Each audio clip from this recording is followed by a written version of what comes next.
আমাদের আজকের গল্পটি শোনার আগে কানে হেডফোন লাগিয়ে নিন আর সাথে কিছু টিস্যু পেপার নিতে পারেন, কারণ গল্পটি শুনতে শুনতে হয়তো আপনি কেঁদে দিতে পারেন। হ্যালো। হ্যাঁ বল। কি করছিস? শুয়ে আছি। দুপুরে খেয়েছিস? না। কেন? টাকা নেই কাছে, আর মেসে মিল নাই। শয়তান, বিকেল হয়ে গেছে, এখনো খাসনি? তাড়াতাড়ি বাইরে আয়। ছেলেটির নাম শুভ আর মেয়েটির নাম নীলা। শুভ জানে না গেলে সুনামি বয়ে যাবে, তাই আসতেছি বলেই রেডি হয়ে বাইরে চলে এলো। একটু পরই দেখলো নীলা প্রাইভেট করে চলে এলো। তারপর শুভকে তুলে রেস্টুরেন্টে নিয়ে গেল। শুভ এক মনে খাচ্ছে আর নীলা মনোযোগ দিয়ে শুভর খাওয়া দেখছে। এভাবে আর কতদিন? কি কতদিন? কি কতদিন বুঝিস না? আমার টাকায় আর কতদিন এভাবে চালাবি বল? আমার একমাত্র বইয়ের বাপের টাকায় খাবো, তো এতে কিপটামির কি আছে? এই কথা বলেই শুভ আবার খাওয়ায় মন দিল আর নীলা রাগটাকে কন্ট্রোল করার চেষ্টা করছে। খাওয়া শেষ হলে বিলটা দিয়ে শুভকে নিয়ে লেকের পাড়ে চলে গেল। চুপচাপ বসে আছে দুজনেই। শুভ, এভাবে আর কতদিন চলবে বল? অন্তত কিছু একটা তো কর। যেদিন আমি থাকবো না, কিভাবে চলবি তুই? দেখ নীলা, বেশি কথা বলবি না তো। তোর মতো একটা লক্ষ্মী বউ থাকতে কি অন্য কিছু করা লাগে? আর তোর বাবার অনেক টাকা, এগুলো খেয়েই তো দুজনে শেষ করতে পারবো না। বয়ে গেছে তোর মতো ছেলের বউ হতে। হবি তো হবি, তুই আমার বউ হবি বলে দিলাম। দেখ শুভ, এসব কথা না বলে একটা চাকরির ব্যবস্থা কর।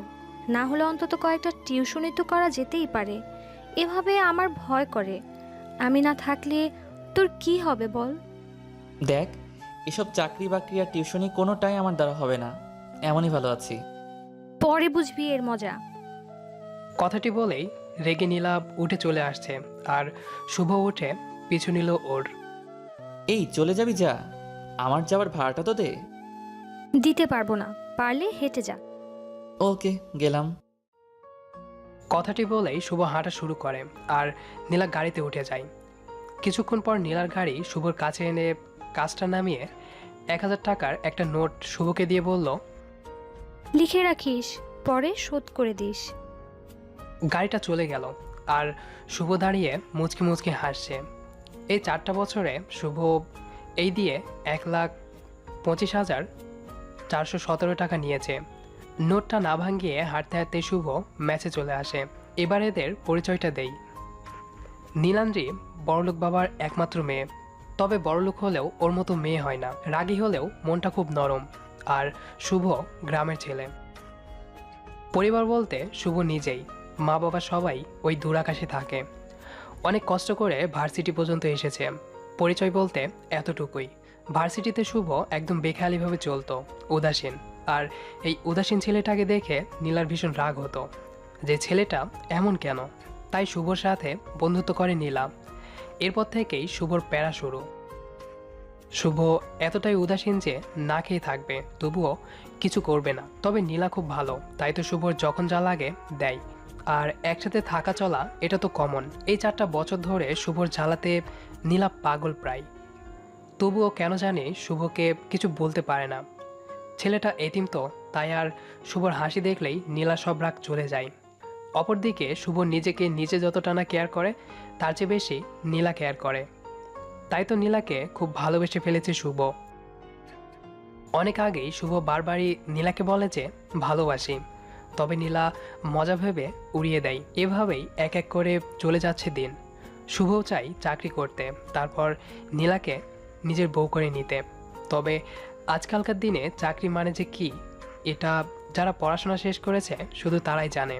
অনেক জায়গায় চাকরির ইন্টারভিউ দিয়েছে, তবে আজকাল মামা খালু আর টাকা ছাড়া কিছুই হয় না, তাই তো চাকরিটা আর করা হয় না।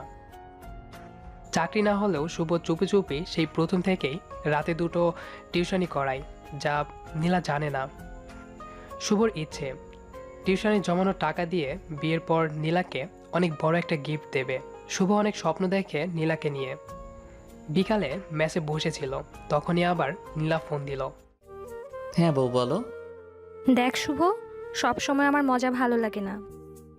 মজা না, আমি সত্যি তোকে বউ করে নেব রে।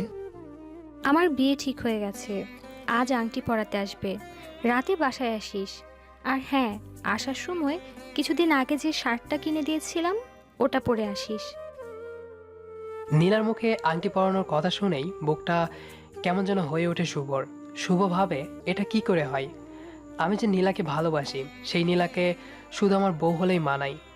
না না, এটা হতে পারে না। রাতে শুভ নীলাদের বাসায় আসে। এসেই দেখে অনেক মেহমান বসে আছে। এর আগেও শুভ এসেছে এই বাড়িতে। শুভকে দেখেই নীলা একটা মুচকি হাসি দেয়, তবে শুভর ভিতরে তোলপাড় শুরু হয়ে গেছে। শুভ অপলকভাবে তাকিয়ে আছে নীলার দিকে। আজ অনেক সুন্দর লাগছে নীলাকে। ছেলেটা নীলার হাত ধরে আংটি পরাতে যাবে, তখনই শুভ ছেলেটার কাছে গিয়ে কলারটা ধরে বলল, এই, তোর সাহস কি করে হয় আমার পরিটাকে আংটি পরাস? হ্যাঁ, আমি নীলাকে ভালোবাসি। নীলা শুধুই আমার। কয়েকজন এসে তাড়াতাড়ি শুভকে ছাড়িয়ে নিল। খুব জোরেই থাপ্পড়টা শুভর গালে বসিয়ে দেয় নীলা। অবাক হয়ে গালে হাত দিয়ে নীলার দিকে তাকায় শুভ। আমি তোকে এখানে ডেকেছিলাম কি বিয়ে ভাঙতে? আমি তোকে ভালোবাসি নীলা। আবার কষে থাপ্পড় বসিয়ে দেয় শুভর গালে। আমি তোকে শুধু বন্ধু ভাবতাম, আর তুই এই প্রতিদান দিলি? ভুলে যাস না শুভ, তুই একটা এতিম। নীলার মুখে এতিম শুনেই শুভর বুকটা ধক করে ওঠে। নীলাই প্রথম দিন শুভকে বলেছিল, খবরদার নিজেকে কখনো এতিম বলবি না। স্তব্ধ হয়ে যায় শুভ। তুই কি ভুলে গেছিস? তুই আমার টাকায় চলিস।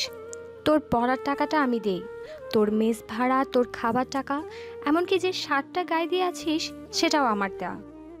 একটা এতিম ছেলে তুই, যার কোনো বাড়ি নেই, থাকার জায়গা নেই, একটা টাকা নেই।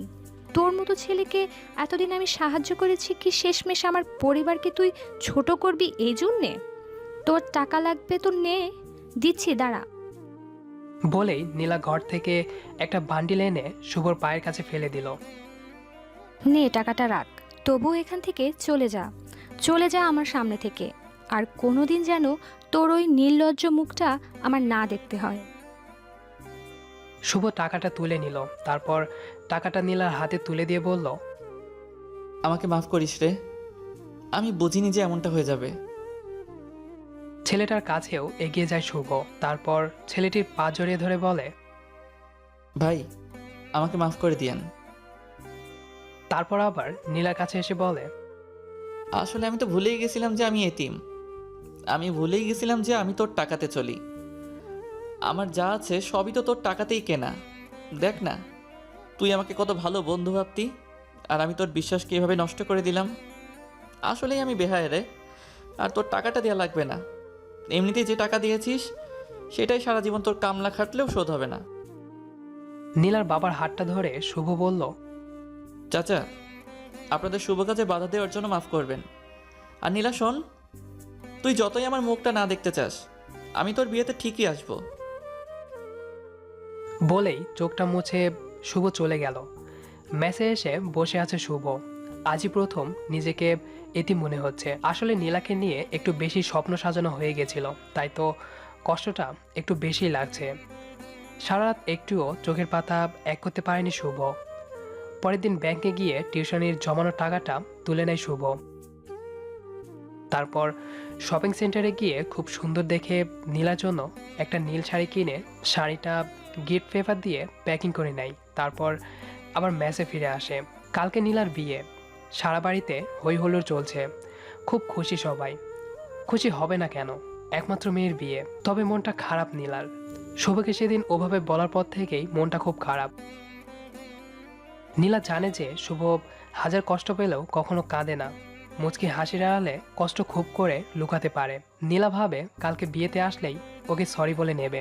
আর নীলা ছাড়া তো ওর কেউ নেই। বিয়ের পরও না হয় ওকে দেখবে। পরের দিন রাত 8টা।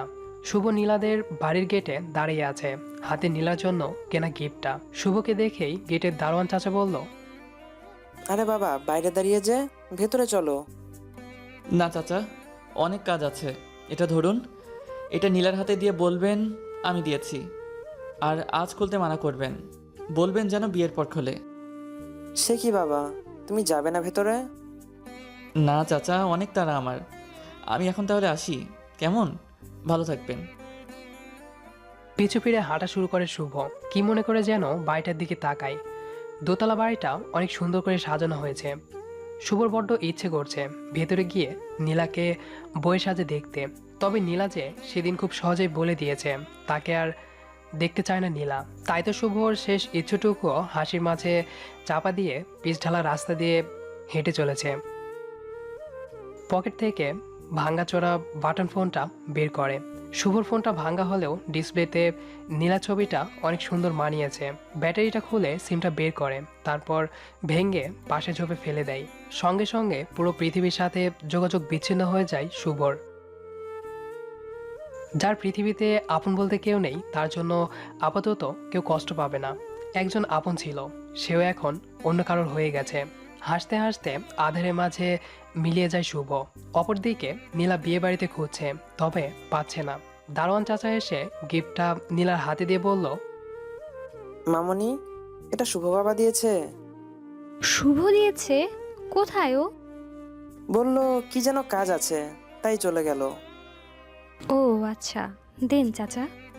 মামনি, এটা শুভ আজ খুলতে মানা করেছে, বলেছে স্পেশাল গিফট, বিয়ের পর খুলতে। আচ্ছা ঠিক আছে। নীলা ভাবে শুভ অভিমান করে আছে, তাই পরে অভিমান ভাঙাবে ভেবে মন থেকে সব ঝেড়ে ফেলে। বিয়েটা খুব ধুমধাম করেই হয়ে যায়। পরের কয়েকটা দিন এখানে ওখানে যেতে যেতেই কেটে যায় নীলার। নীলা ভুলেই যায় শুভর কথা। রাতে কাপড় গোছাচ্ছে নীলা, ঠিক তখনই লাগেজ থেকে শুভ দেওয়া গিফটটা বেরিয়ে আসে। তাড়াতাড়ি নীলা খুলে দেখে খুব সুন্দর একটা নীল শাড়ি। মুচকি হাসে নীলা আর ভাবে পাগলটার চয়েস আছে। শাড়িটা তুলতেই একটা ছোট্ট প্যাকেট বেরিয়ে আসে। প্যাকেটটা খুলতেই নীলা অবাক হয়ে যায়। অনেকগুলো টাকা, সাথে একটা কাগজ।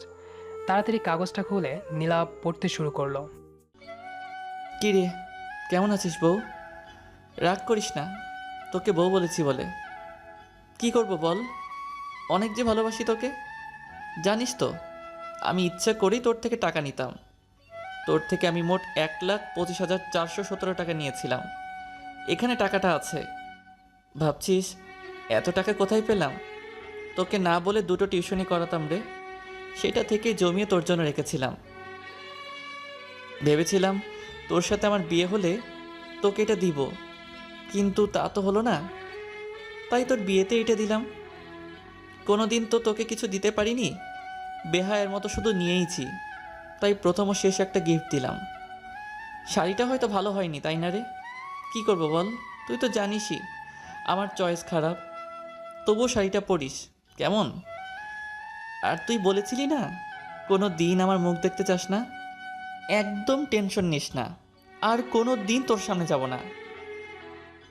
জানিস তো, তোর সাথে চলতে চলতে ভুলেই গেছিলাম যে আমি একটা এতিম। তুই ছাড়া আমার কেউ নেই। তবে সেদিন আমাকে এতিম বলে মনে করিয়ে দিলি। অনেক অনেক ধন্যবাদ তোকে। শেষ পর্যন্ত নিজের ভুলে এই এতিমটার আর কেউ রইল না রে। তাই পুরো পৃথিবীর থেকে সংযোগটা বিচ্ছিন্ন করে নিলাম। পারলে মাফ করে দিস কেমন?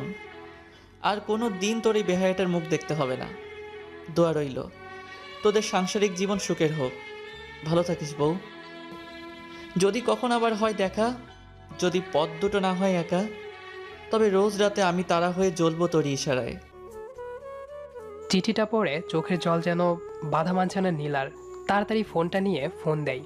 ওপাশ থেকে সুন্দরভাবে ভেসে আসছে, এই মুহূর্তে আপনার কাঙ্ক্ষিত নম্বরে সংযোগ দেওয়া সম্ভব হচ্ছে না। হু হু করে কেঁদে ওঠে নীলা। রাতে গাড়ি নিয়ে বেরিয়ে পড়ে শুভকে খুঁজতে। তবে সারা শহর খুঁজেও আর পায় না। পাবে কি করে? সে যে আজ চলে গেছে না ফেরার দেশে। গল্পটা লিখতে আমি নিজে অনেক কেঁদেছি। আম্মু বলেছিল কাঁদছিস কেন? তারপর আম্মুকে পড়ালাম, আম্মুও কেঁদেছিল। যাই হোক, কেমন লাগলো কমেন্ট করে জানান। আর নিয়মিত এমন গল্প শুনতে সাবস্ক্রাইব করতে ভুলবেন না।